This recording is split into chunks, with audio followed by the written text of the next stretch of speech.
구약성경 7페이지가 됩니다. 창세기 5장 21절부터 24절까지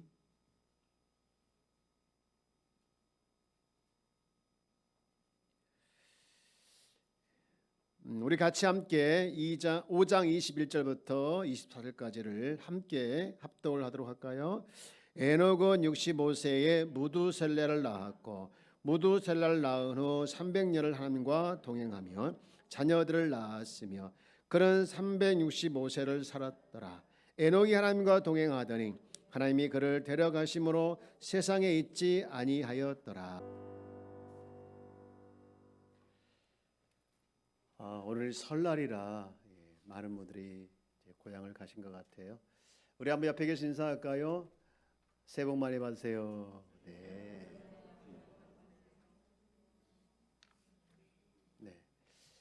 영어로 좀 하고 싶었는데 설이라는 단어가 생각이 안 나서 못했습니다. 해피설 이렇게 하면 되나요? 네.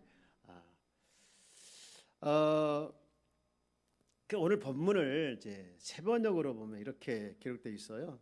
제가 읽어보겠습니다. 에녹은 65살에 무두셀라를 낳았다. 에녹은 무두셀라를 낳은 뒤에 300년 동안 하나님과 동행하면서 아들, 딸을 낳았다. 에녹은 모두 365년을 살았다. 24절입니다. 에녹은 하나님과 동행하다가 사라졌다. 하나님이 그를 데려가신 것이다. 이렇게 번역을 해놨어요. 여러분, 이 본문의 주인공은 에녹이죠. 에녹의 삶을 이제 한마디로 정리를 하면, 요약을 하면 하나님과 동행하다가 사라졌다. 이렇게 볼 수 있죠. 여러분, 그래서 24절 에녹의 그 이야기를 쭉 하고 24절을 보면 그의 인생을 이렇게 정리를 한 것 같아요. 24절 다시 한번 볼게요. 에녹은 하나님과 동행하다가 사라졌다. 하나님이 그를 데려가신 것이다. 너무 멋있는 거예요. 너무 멋있는 거예요. 야. 그래서 저는요, 이 말씀을 읽으면서 너무 멋있어가지고 제가 그 성경 읽기 방에다가 이걸 그대로 올렸어요. 에녹과 함께 나도 동행하다 사라지고 싶다고 이렇게 얘기를 했어요. 여러분, 그 신앙생활을 하면서 최고의 행복의 순간은 언제일까? 라고 누군가 질문하면 신앙생활을 하면서 최고의 행복의 순간은 하나님과 동행하는 것, 이것이 바로 최고의 행복이다 라고 말씀을 드릴 수 있습니다. 그런 의미에서 봤을 때 에녹은 300년 동안 정말 행복한 그런 삶을 살아내지 않았을까 싶어요. 작년 그 다니엘 기도회 때 나왔던 간증자 중에 한 분, 김희아 집사님이 문득 생각이 나더라고요.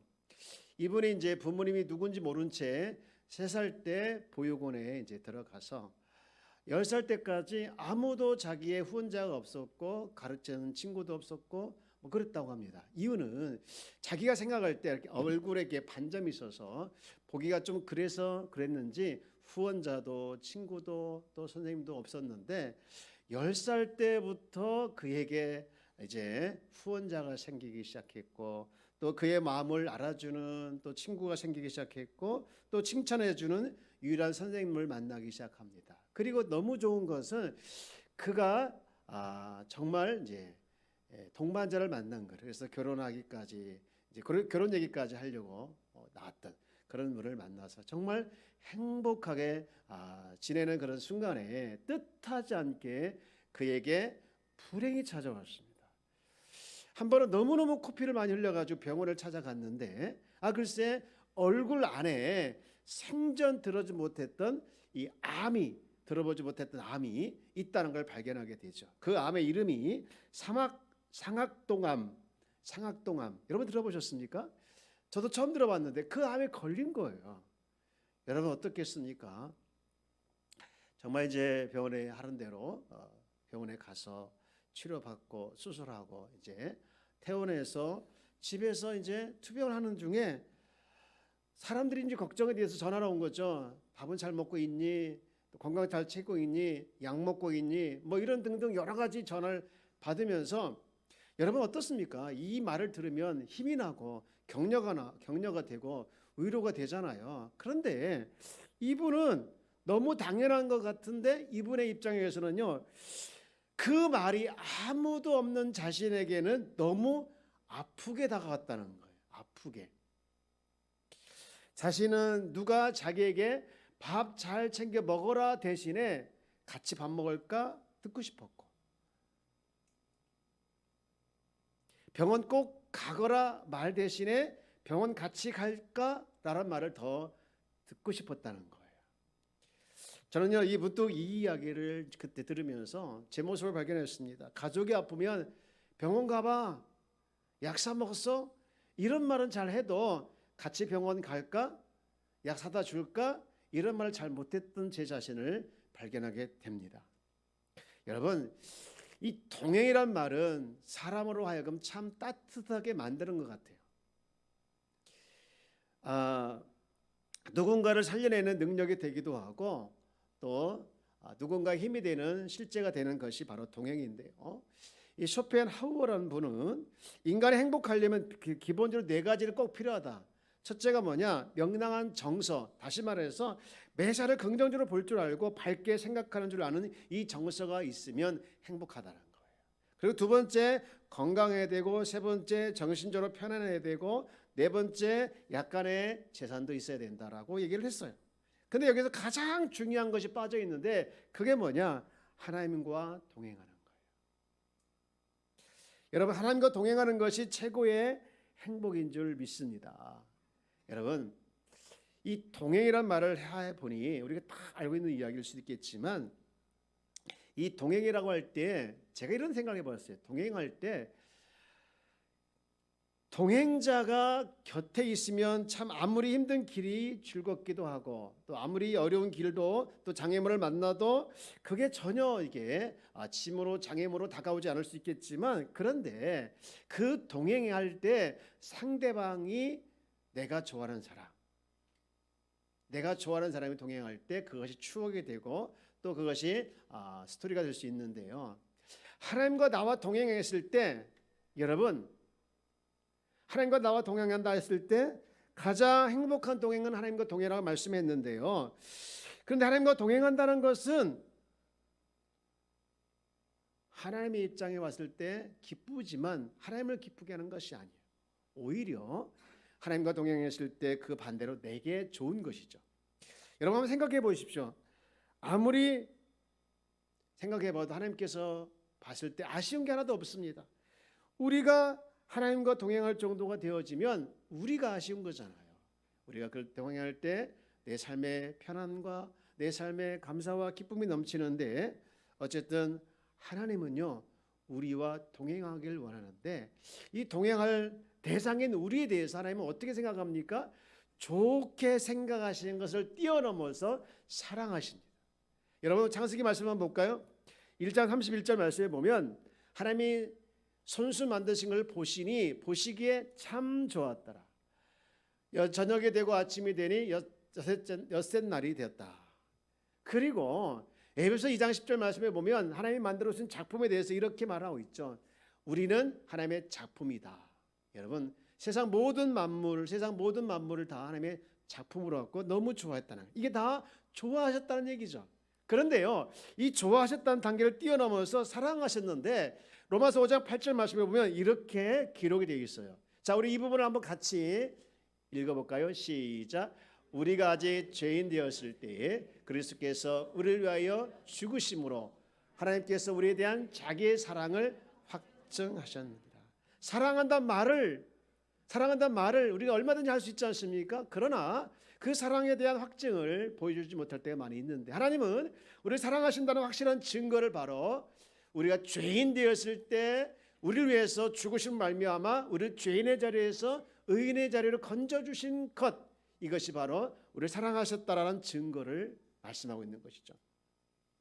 그러면 하나님께서 이처럼 우리를 사랑하셔서 굳이 십자가에 죽으신 이유가 뭐냐? 굳이 십자가에 죽으신 이유가 뭐냐? 가장 중요한 이유는 바로 우리와 동행하고 싶어서 그런 거예요. 그렇다면 우리가 하나님과 동행하기 위해서는 우리는 어떻게 해야 될 것인가? 이 부분을 저는 나누고 싶은데, 첫 번째는요, 하나님의 자녀의 정체성을 가지고 살아가야 합니다. 저를 한번 따라서 볼까요? 자녀의 정체성. 여러분, 하나님 자녀의 정체성을 가지고 살아가야 합니다. 이 자녀의 정체성에서 정체성이란 말이 뭐냐? 내 정체가 뭐냐? 정체가 뭐냐가 정체성이죠. 여러분, 그러면 나의 정체가 뭐냐? 대해서 에베소 2장 24절 말씀에 보면 이렇게 기록이 되어 있더라고요. 에베소 4장 24절이죠. 하나님을 따라 의와 진리의 거룩함으로 지으심을 받은 새 사람을 입으라. 여러분, 하나님의 자녀가 누구냐? 자녀의 정체성은 누구냐? 여기 나와 있는 것처럼 의와 진리의 거룩함으로 새 창조를 받은, 창조함을 받은 새 사람. 즉 예수 그리스도로 말미암아 새롭게 된 사람. 이 사람이 누구냐? 바로 하나님 자녀의 정체성이라는 거예요. 그러고 보면 사람은 두 종류 같아요. 하나는 새 사람 되기 전에 옛 사람을 하나가 있고, 또 그리스도를 통해서 새롭게 변화된 새 사람이 하나 있어요. 여러분, 하나님은 누구와 동행하기를 원하실까요? 죄와 사망으로 가득 찬 그 옛사람이 아니라 새로운 사람, 새 사람을 하나님과 동행하고 싶어 하시는 거예요. 그런데 우리는 여러분 한번 생각해 보십시오. 가만히, 저도 마찬가지고 여러분도 한번 생각해 보시면 우리가 새 사람이라는 것을 분명히 알고 있고 새 사람 된 것에 감사하고 있지만 어떻습니까? 삶의 연장에서 보면 여전히 옛사람으로 옛 구습으로 우리가 쫓아가는 모습을 보게 되어집니다. 마치 고무줄을 당겼다가 놓았으면 제자리로 가는 것처럼 새 사람이라는 자리로 끄 당겼다가 다시 놔버리는, 그래서 어느 순간에 옛사람의 모습으로 가 있는 저와 여러분을 발견하게 될 거예요. 바울도 마찬가지로 한 번은 그런 고백을 하더라고요. 너무너무 자기가 정말 내가 새 사람으로 살고 싶어서 그런 삶의 현장을, 또 그런 삶의 결과를 누리고 싶은데 안 되니까 뭐라고 통곡하면서 이렇게 고백합니다. 로마서 7장 19절 말씀에 보면 내가 원하는 바 선을 행하지 않고 내가 원하는 것은 성이라는 거예요. 그러나 도리어 원하지 않는 바 악을 행하는도다라고 고백하고 있어요.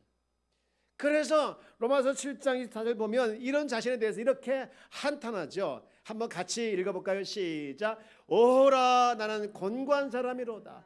이 사망의 몸에서 누가 나를 건져주. 이미 사망에서 건져주셨건만 여전히 나는 저 모습을 보고 있다는 것이죠. 바울의 고민이 꼭 저와 우리의 고민이 아닌가 생각을 하게 되어집니다. 이렇게 여전히 죄의 습성을 쫓아서 옛사람의 모습을 쫓아가려고 하는 우리가 계속해서 하나님과 동행하기 위해서는 이 자녀의 정체성을 우리가 가지고 살아가야 되는데, 그렇게 되기 위해서는 꼭 기억할 것이 두 가지 있어요. 하나는 뭐냐? 거룩함을 유지하는 거예요. 오늘 읽은 본문을 보면 에녹 이야기잖아요. 에녹이 하나님과 동행했다는 말을 우리가 다 알고 있어요. 그런데 중요한 분기점이 하나 있더라고요. 우리 창세기 5장 22절 말씀을 볼까요?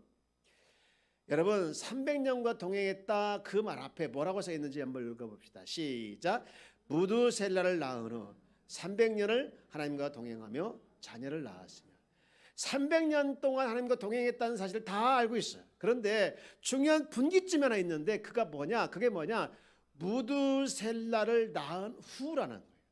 무두셀라를 낳기 전에는 동행하지 않았다라는 얘기도 되는 거예요. 여러분, 에녹이 몇 살을 살았을까요? 23절 보면 에녹은 365세를 살아요. 300년 동안 하나님과 동행했다는 것은 65세까지는 하나님과 동행하지 않았다라는 결론인데, 그러면 도대체 무두셀라가 무슨 의미가 됐길래, 무두셀라하고 도대체 어떤 일이 그에게 벌어졌기에 그 뒤로부터 300년 동안 살았을까? 하나님과 동행하면서. 여러분, 이스라엘 사람들은요, 이름이 아주 특별한 의미를 가지고 있어요. 마찬가지로 무두셀라라는 이름이 있는데요, 이 이름의 뜻이 뭐냐? 창을 던지는 사람, 또는 죽음 뒤에 심판이 온다, 그런 뜻을 가지고 있어요. 다시 말해서 던져서 그리고 심판이 온다라는 건데, 무슨 이유인지 모르지만 에녹은 아들을 낳은 후 이제 심판을 생각하게 되어진 거야. 어느 날 하나님이 에녹을 부르면 에녹아, 이 세상이 너무 약해졌어. 제가 봐도 그런 것 같아요. 그래서 내가 이 세상을 심판할 수밖에 없다. 그 말의 뜻과 하나의 마음을 담은 게 무두셀라라는 이름에 담겨져 있다는 거예요. 그래서 이 에녹은 볼 때마다, 누구를 볼 때마다, 자기 아들 무두셀라를 볼 때마다 무슨 생각을, 하나님이 심판하실 거야. 하나님이 심판하실 거야. 그리고 그의 삶을 그때부터 바뀌게 된 것이 뭐냐? 내가 하나님 앞에서 심판을 기다리면서 어떻게 살아갈 것인가? 어떻게 살아내는 것이 좋은가? 그 결정을 이제 이름을 보면서 생각하는 것이 뭐냐? 내가 거룩하게 살아가야 되지. 나를 창조하신 그 도구가 바로 의와 거룩인데 이 거룩함을 유지하며 살아가야 되겠지 하면서 그가 300년 동안 하나님과 동행했다는 사실을 우리가 알게 되는 거예요. 다이너마이트를 만들어서 세계적으로 부자가 됐던 이 로벨이 프랑스에 여행하다가 깜짝 놀란 것을 하나 발견합니다. 그가 호텔에 도착해서 신문을 보고 기절할 줄 알았어요. 뭐라고 기사가 나왔느냐면 그 신문에 자기가 죽었다 기사가 난 거예요. 내가 살아있는데 자기가 죽었다 그 기사를 보고서 알고 보니까 자기 형이 죽은 것을 기자가 잘못 알고 오보를 낸 거예요. 그런데 이 노벨이 그때부터 생각이 잠긴 거예요. 죽음에 대해서 전혀 생각하지 않았고 죽음은 딴 사람만 생각하는 줄 알았는데 이 순간 죽음을 생각하면서 그래 내가 죽으면 나의 이름은 나는 무엇으로 남을까? 다이너마이트 개발해서 돈 많은 사람은 이렇게 남았을까? 내가 하나님의 자녀인데.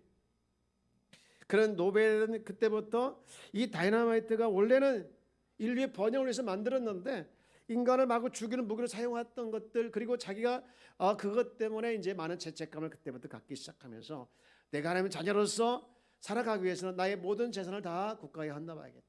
그리고는 그것이 노벨상을 만들어낸 계기가 된 것이고 그리고 그의 삶은 거룩한 삶을 살아가게 되었던 변화가 그때부터 일어났다는 것이죠. 오늘 우리는 하나님의 자녀라는 정체성을 가지고 늘 하나님과 동행하기 위해서 첫 번째 출발점이 바로 나는 나의 새로운 피조물, 나의 존재의 중요한 도구가 있던 이 거룩함을 내가 늘 유지하며 살아가는 것이 첫 번째가 되는 것. 이것이 너무나도 중요하다는 것이죠. 그런가 하면 그 다음에 우리가 무엇을 이어져야 되냐? 내가 하나님의 자녀의 정체성을 가지고 살아가기 위해서는 함께 날마다 순간마다 성령님의 인도를 받으며 살아가는 거예요.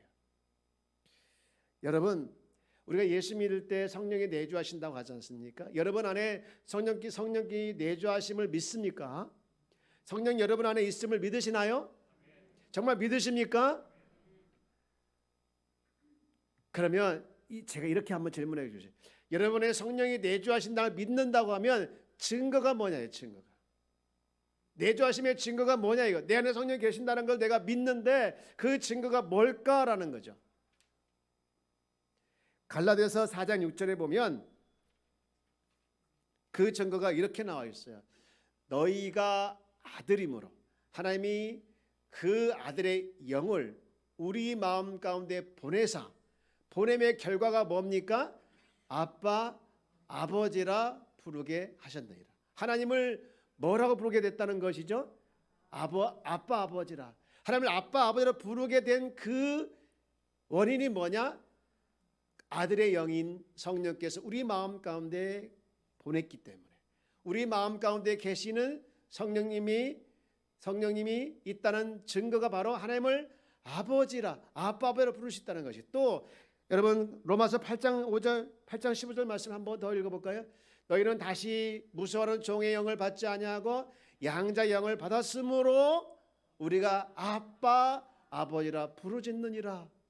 하나님을 아버지라 부를 수 있는 분은요 세상의 어떤 종교에서도 찾아볼 수 없습니다. 오로지 하나님을 아버지라 부를 수 있는 분은 성경 역사와 또 종교 역사 속에서 오직 예수 그리스도 한 분뿐이에요. 그런데 그 하나님을 아버지라 부르신 이의 영이 우리 가운데 오심으로 우리도 하나님을 아빠 아버지라 부르게 된 거예요. 여러분 하나님을 마음껏 아버지라 부르기를 주여 여러분 축복합니다. 아버지 나의 아버지. 저는요 이 아버지를 하나님을 아버지라 부르는 거 정말 힘들었어요. 아버지에는 트라우마가 있어가지고 후타하고 제대로 아버지 역할을 목화해서 아버지는 나의 존재에 대해서 굉장히 안 좋은 사람으로 내가 늘 인식하고 있는데, 성령이 내 주 안에서 내 가운데 역사하사 성령을 통해서 하나님을 아버지로 부르게 된 것이 얼마나 감사한지 몰라요. 안 되는 나에게 되게 하신 분도 성령의 역사인 줄 믿습니다. 이게 다 성령이 내 안에 계신다는 증거예요. 그렇다면 여러분, 내 안에 계신 성령님이 있다라고 우리가 믿고 있고 증거도 보여주고 있는데 우리는 어떻게 살아가야 되느냐? 이 말씀에 대해서 로마서 8장 14절 말씀에 아주 중요한 말씀을 하고 있는데, 이렇게 말씀하고 있어요. 여러분 다 함께 한번 읽어볼까요? 시작. 무릇 하나님의 영으로 인도를 받은 사람은, 무릇 하나님의 영으로 인도함을 받는 사람은 곧 하나님의 아들이라. 하나님의 아들은 누구의 영으로 인도를 받는 사람이라는 거예요? 영으로 인도를 받는 사람. 여러분, 하나님의 아들은, 하나님의 자녀는, 하나님의 자녀란 정체성을 가지고 살아가는 사람은 모두 다 하나님의 영의 인도를 받는 사람이라는 거예요. 성령의 인도를 받는 사람이라는. 그래서 요한복음 14장 17절 말씀에 보면 그는 진리의 영이라 세상은 그를 받지 못하는, 이는 그를 보지도 못하고 알지도 못하나 그러나 너희는 그를 아나니 그는 너희와 함께 거하시며 또 너희 속에 계시겠습니다. 여러분, 이 17절 말씀에 보면 두 부류의 사람이 나옵니다. 성령이 누군지 전혀 모르는 사람이 있고 성령이 누군지 아는 사람이 있어요. 신앙생활을 하면서 성령이 누군지도 모르고 성령이 누군지를 모르면서 살아가는 사람은 얼마나 불행한 사람이겠습니까? 여러분, 저같이 목회하는 사람들도 마찬가지겠지만 우리는 그리스도 안에서 하나님의 아들로서 그리스도 안에서 그리스도 영이 우리 가운데 성령이 계시는데도 불구하고 누군지도 모르고 그분과 그분의 인도를 받지도 못하고 살아가는 사람이 아니라 늘 그분을 알아가면서 그분과 함께 살아내는 귀한 성도가 되어지기를 주의 이름으로 축복합니다. 그러면 성령이 도대체 누구냐? 두 가지를 말씀드리면, 하나는 성령은 우리에게 능력을 주사 우리로 하여금 능력 있는 삶을 살게 하는 분인 줄 믿습니다. 우리가 잘 알고 있는 사도행전 1장 8절에 보면 이런 말씀을 하고 있죠. 오직 성령이 너에게 뭐하면 임한다는 말씀이 바로 능력이 우리 안에 거한다는 거예요. 성령이 임하게 되어지면 우리는 능력 있는 삶을 살아가는 자가 될 줄 믿습니다. 여러분, 삶이 곤고하고 힘들고 정말 죽을 것 같이 어려운 가운데 살고 있는 분이 혹시 계십니까? 눈을 뜨기 싫어하고 정말 내일이 싫고 내일 오는 걸 싫어하고 이 새해가 돼서 이제는 희망을 가지고 출발해야 되는데 희망보다는 절망이 더 보이고 소망이 안 보이고 어두운 컴컴한 삶의 현장이 자꾸 다가온다 할지라도 그 모든 것을 겪고 넘어가고 뛰어넘을 수 있는 길이 뭐냐? 내 안에 계신 성령님의 능력을 통해서 가는 것인 줄 믿습니다. 여러분, 성령의 능력이 여러분에게 있어서 성령의 능력을 쫓아서 능력으로 말미암아 승리해내는 우리 귀한 성도가 되어질 주 여러분 축복합니다. 그래서 날마다 성령을 갈망하고 성령을 날마다 추구하고 날마다 성령을 날마다 사모하는 자가 되어야 됩니다. 그런가 하면 두 번째 성령은 누구냐? 우리가 이 성령을 제대로 인식하지 못하게 될 때 우리에게 정신 차리는 말씀이 있는데 에베소 4장 30절 말씀이에요. 에베소 4장 30절 보면 우리를 정신 차리게 하는 말씀이 하나 있어요. 뭐라고 되어 있습니까? 하나님의 성령을 같이 한번 다 크게 한번 읽어볼까요? 시작. 하나님의 성령을 근심하게 하지 말라. 그 안에서 너희가 구원의 날까지 인치심 받아라. 여러분, 성령이 여러분의 내주하심을 믿고 있고 또 성령의 내주하심이 있다는 증거를 우리가 보고 있음에도 불구하고 여전히 성령을 인정하지 않고 여전히 성령의 인도함을 거부하고 여전히 성령과 상관없이 살아간다고 하면 그것은 성령을 근심하게 하는 자예요. 오늘 내가 내 내면에서 성령을 근심하게 하는 죄는 없는지 또 회개할 부분이 없는지 살펴보면서 여러분 초라하게 또 불안하게 떨면서 살아가는 그 이유가 무엇인지 여러분 자각하면서 그런 모습 혹시 보여진다면 회개하고 여러분 성령을 인정하고 성령을 근심하지 않고 성령과 동행하는 그런 삶을 살아내는 우리 귀한 성도가 되기를 주 여러분 축복합니다. 하나 더, 성령은 누구시냐? 우리 곁에서 우리와 함께하는 분이시오. 저를 한번 따라서 볼까요? 우리와 함께하시는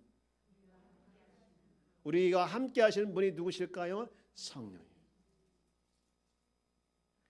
마가복음 3장에 보면 예수님께서 제자를 뽑는데 그 목적을 쭉 얘기하고 계세요. 3장 14절 보면 이에 12를 세우셨으니 이는 자기와 함께 있게 하시고 또 보내사 전도도 하며 귀신을 내쫓는 권능도 가지게 하려 하심이라. 여러분, 제자를 뽑은 이유 여러 가지 이야기합니다. 전도하게 하고 귀신을 쫓게 하고 권능도 주고 등등 있는데 그 전에 보면 할 일을 많이 했죠. 가장 우선시기 하는 게 뭐냐? 14절에 이에 12를 세우셨으니 이는 뭐와 함께 하시려면 자기와 함께 있게 하심이라. 마태복음 1장에 보면은 아들을 낳을 것이니 그의 이름을 임마누엘이라. 이는 우리와 하나님이 함께 하신다는 말씀하시고요. 마태복음 20장 28절에 보면은 28장 20절에 보면은 세상 끝날까지 너희와 항상 함께 있겠다라고 말씀하면서 처음과 끝이 함께 하심이. 그런데 여기 중요한 좀 이해가 안 되는 부분이에요. 세상 끝날까지 너희와 항상 함께 하겠다라는 말씀을 하실 때는 언제 하셨느냐면 예수님께서 떠나실 때. 여러분 한번 생각해 보십시오. 떠날 사람이 너와 함께 있을 거야. 이 말 됩니까? 떠날 사람은 그 말 할 수가 없는 거예요. 멀리서 막 너를 응원할게 뭐 이런 말은 가능하지만 떠날 분이 여러분 내가 너희와 항상 함께 있을 것이다라는 말씀을 하시면서 그 말씀이 언제 이루어지느냐? 사도행전 2장에 가면 성령의 권능이 임하는 가운데 그 말씀이 그대로 이루어지는 거예요. 그래서 성령의 가장 중요한 역할은 뭐냐? 바로 저와 여러분과 늘 함께 하십니다. 요한복음 14장 16절 말씀에 보면은 이렇게 말씀하고 있죠. 내가 아버지께 구하겠으니 그가 또 다른 보혜사를 너희에게 주사 영원토록 너희와 함께 있게 하리니. 주님은 떠나시지만 떠난 뒤에 성령께서 우리와 함께 있게 하시겠다는 말씀이죠. 그리고 고린도전서 3장 16절 말씀에도 보면은요, 너희는 너희가 하나님의 성전인 것과 하나님의 성령이 너희 안에 계신 것을 알지 못하느냐. 성령님의 가장 중요한 역할, 많은 역할 중 가장 중요한 역할이 바로 함께 하심의 역할인 줄 믿습니다. 보혜사 성령 우리와 함께 하신 그 성령님 늘 우리와 함께 하시며 우리 가운데 계심을 확신하면서 성령의 인도함을 따라 살아내는 귀한 성도가 되어지기를 주님의 이름으로 축복합니다. 이제 말씀을 마치고자 합니다. 2023년도 1월 1일 시작한 지 벌써 엊그제인데 이제 한 달이 다 지나가고 있어요. 여전히 우리는 소망을 가지고, 여전히 우리 희망을 가지고, 여전히 꿈을 가지고, 비전을 가지고, 긍정적인 마음을 가지고 달려가야 될 줄 믿습니다. 여러분 1월 시작하면서 지금까지 좋은 일이 많았나요? 아니면 안 좋은 일이 많았나요? 저는 알 수 없겠지만 하나님은 협력하여 선을 이루실 줄 믿습니다. 좋은 일이든 나쁜 일이든 하나님은 결국에는 당신의 백성을 사랑하시고 좋아하심을 뛰어넘어 사랑하시기 때문에 선을 이루셔서 하나님께 영광 돌리게 만드실 줄 믿습니다. 이 한 주간 살아갈 때, 또 한 해를 살아갈 때 여러분 하나님께서 우리에게 주고 싶은 마음은 뭐냐? 내가 너와 함께하고 싶다. 내가 너와 동행하고 싶다. 내가 너와 교제하고 싶다. 여러분 그 마음을 우리가 기억하시면서 하나님과 동행하는 그런 삶을 살아내길 주의 이름으로 축복합니다. 자녀의 정체성을 잃어버리지 마시고 늘 성령님과 인도함을 따라서 살아내는 자가 되길 주의 이름으로 축복합니다. 한 가지만 더 말씀드릴게요. 여러분 아침에 일어나면 가장 먼저 무슨 일을 하시나요? 한 인터넷에서 조사를 했는데 55%가 시원한 물을 마신대요. 시원한 물. 그리고 나머지는 뭐 화장실도 간다, 아침에 일어난다, 아예 아침에 안 일어난다. 안 일하시는 분도 있다고 하더라고요. 아침에 아예 안 일어난대. 하긴 뭐 아침에 뭐 하냐고 질문했으니까 아침에 안 일어난다 할 수도 있죠. 여러분 우리가 아침에 일어날 때 함께 일어나는 존재도 있어요. 누군지 아십니까? 마귀입니다. 내가 아무리 일찍 일어난다 마귀는 그 시간에 나와 함께 일어나는 거예요. 왜요? 왜 그렇게 부지런할까요? 하나님께서 오늘 나에게 주실 은혜와 축복을 뺏으려는 목적으로 마귀도 칼질하는 거예요. 그렇다면 우리는 일찍 일어나서 뭐부터 해야 될까요? 성경을 봐야, 말씀을 보고 말씀과 함께 주님과 동행하면 마귀는 한 길로 왔다 7길로 도망갈 줄 믿습니다. 여러분 생각과 마음을 통치하고 여러분의 마음과 삶을 통치하사 하나님의 은혜로 여러분 승리하는 귀한 삶이 될 줄 믿습니다. 오늘 이 말씀을 한번 생각하면서 우리 이 찬양을 함께 올려